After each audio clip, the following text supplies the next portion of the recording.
Bonjour professeur Mansour Aou.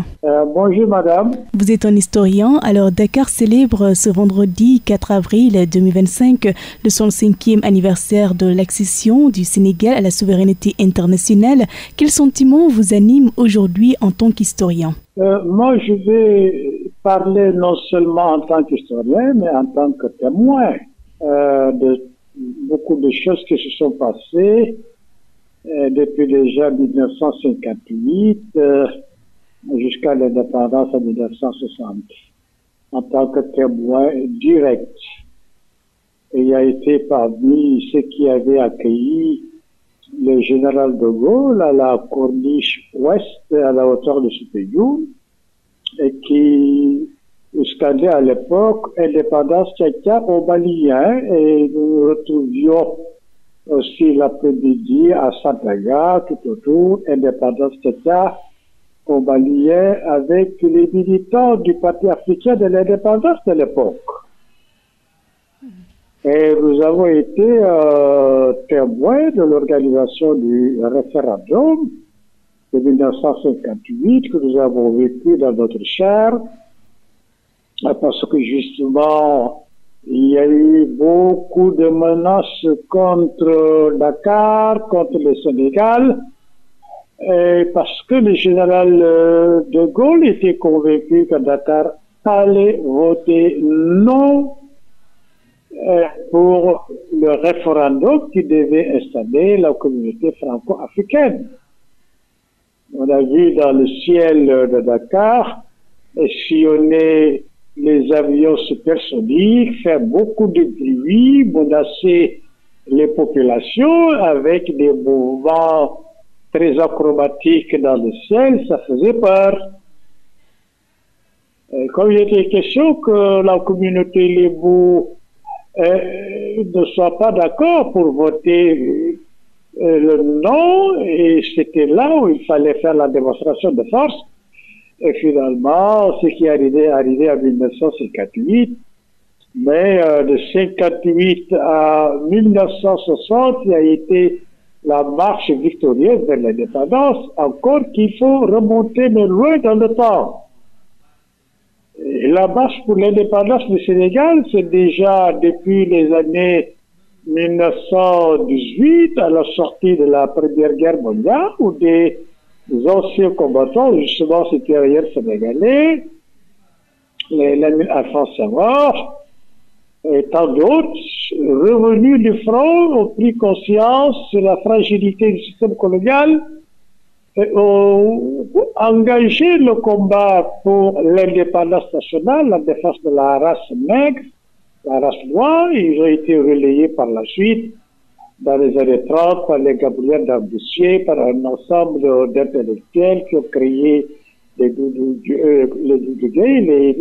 premiers cercles d'études communistes pour former les intellectuels africains. Ensuite, ça a été la marche sur le plan syndical, avec la création de l'UGWAO, l'Union générale des étudiants d'Afrique de l'Ouest, l'UGETA, l'Union générale des travailleurs d'Afrique de l'Ouest par sécurité, mais il y avait tout un ensemble d'activités autour de la lutte pour l'indépendance nationale, et celle-ci ne pouvait pas ne pas arriver en 1960.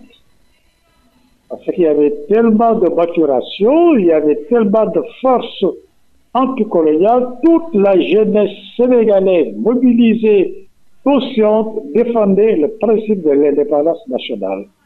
Donc aujourd'hui, naturellement, nous sommes bien fiers d'avoir participé à tous ces mouvements-là et d'avoir vu comment les populations sénégalaises étaient mobilisées autour de ce modèle d'indépendance nationale. Mais professeur, est-ce qu'on a réellement pris notre indépendance sur tous les plans selon vous? Mais vous savez, ça c'est une question piège. Nous sommes souverains depuis 1960.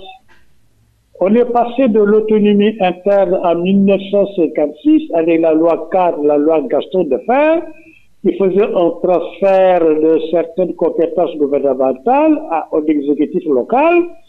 Ensuite, ça a été la création d'assemblées législatives locales, c'était l'autonomie interne. En 1960, on est devenu indépendant, souverain sur le plan international.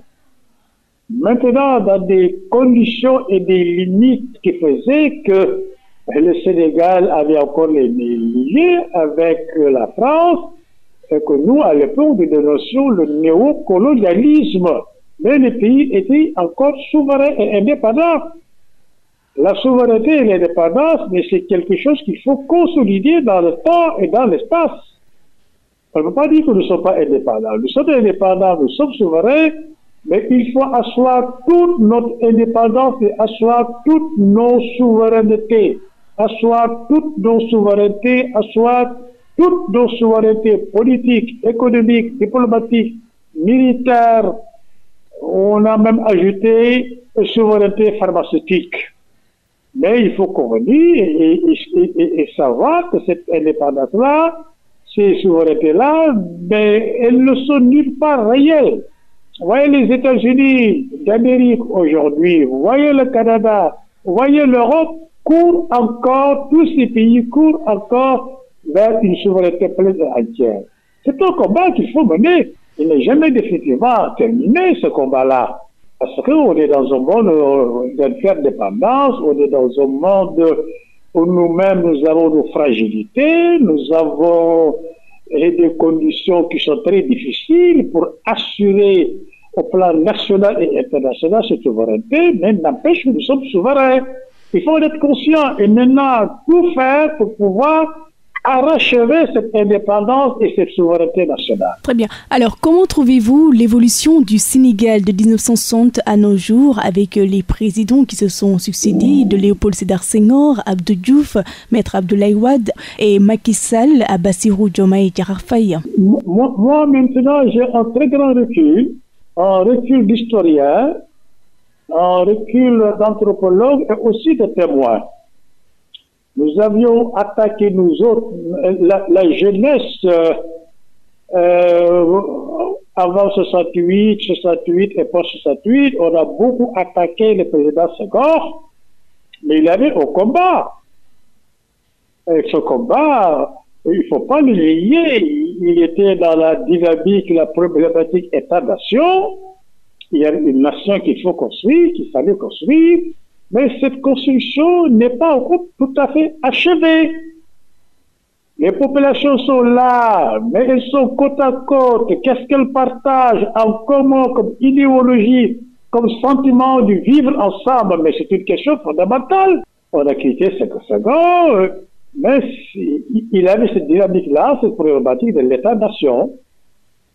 Et le président Abdou Diouf, on l'a beaucoup critiqué dans ses rapports avec le Fonds monétaire international, la Banque mondiale, et qui nous avait valu les programmes d'ajustement structurel, mais ça a été payé pour les travailleurs, ça a été démantèlement de la fonction publique, démantèlement de l'économie nationale, la fragilisation de l'économie, mais le Sénégal ne se remettra jamais, mais jamais de ces années d'ajustement structurel. C'est l'époque durant laquelle le Fonds monétaire international, la Banque mondiale, mais se sont confortablement installés dans nos économies, dans nos mentalités, ce qui fait que jusqu'à présent, et même aujourd'hui encore, les autorités ont eu mal et sont dans l'impossibilité de pouvoir se libérer totalement du Fonds monétaire international et de la Banque mondiale. Le président Abdoulaye Wade avait une orientation très souverainiste, très indépendante et comment dire, vis-à-vis des bailleurs du Fonds monétaire international, la Banque mondiale, était parvenu à avoir des programmes d'assistance, mais sans décaissement financier. C'est un combat qu'il a mené et qu'il avait gagné quand même. Le Fonds monétaire international était là, mais sans décaissement. C'était le meilleur moyen pour alléger la dette du Sénégal. Il a fait partir les bases militaires et le président Macky Sall est venu, il a fait revenir les bases militaires, il a organisé les clubs de Paris, il est allé négocier des aéroports et à nouveau ça a été le Sénégal, mais dans les mailles du filet, mais des bailleurs internationaux, Fonds monétaire international, Banque mondiale et des différents clubs. Et depuis là, c'est quoi? C'est Moody's, c'est Standard Poor's, toutes ces agences de notation mais qui tiennent l'économie nationale par le cou. On ne peut rien faire aujourd'hui. Les autorités actuelles, quelle que soit leur volonté, leur disposition pour être indépendantes et libres, elles sont encore victimes de ce système qui est là mais depuis très longtemps. Et le combat, il faut le continuer, il faut le mener à tous les niveaux. C'est un combat de longue date et ça, doit être le combat de tous les citoyens sénégalais. Alors, conformément au calendrier républicain, cet événement d'envergure nationale sera marqué par une prise d'armes et un défilé motorisé et aérien dans la capitale. Est-ce qu'il y aura une particularité aujourd'hui, selon vous, avec la présence du président Bassirou Diomaye Diakhar Faye qui assiste pour la première fois en tant que chef de l'État? C'est-à-dire que moi, je constate les premières fêtes de l'indépendance étaient trop attendues au Sénégal. Dans toutes les capitales régionales et à Dakar particulièrement, c'était un engouement. Tout le monde se préparait, tout le monde parlait d'indépendance nationale. C'était une fête nationale. Et le défilé qui se tenait aux années du centenaire, par la suite à l'avenue Habib Bourguiba, mais c'était des moments extrêmement importants de démonstration de force pour montrer qui sont nos forces de défense et de sécurité.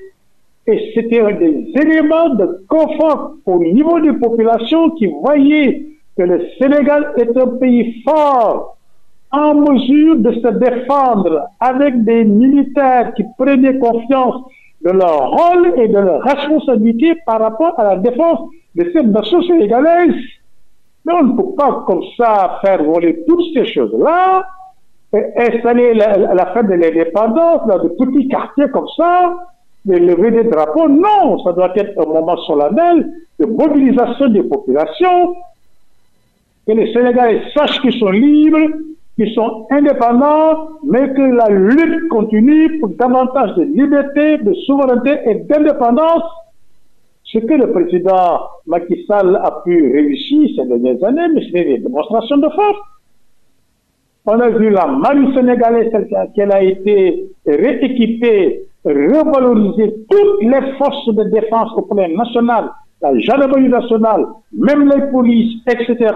Mais tous ces gens-là, on les a vus, elles ont été fiers d'avoir justement ces forces de défense et de sécurité. Mettre tout ça sous le boisson et qu'on en soit amené comme ça à de petites choses, mais on ne forme pas mentalement les Sénégalais à être fiers de leur pays, à se défendre, à défendre leur pays. Et c'est ça qui est dommage. Professeur, cette année, la célébration sera placée sous le thème vers la souveraineté technologique et industrielle des forces armées. Comment trouvez-vous ce thème?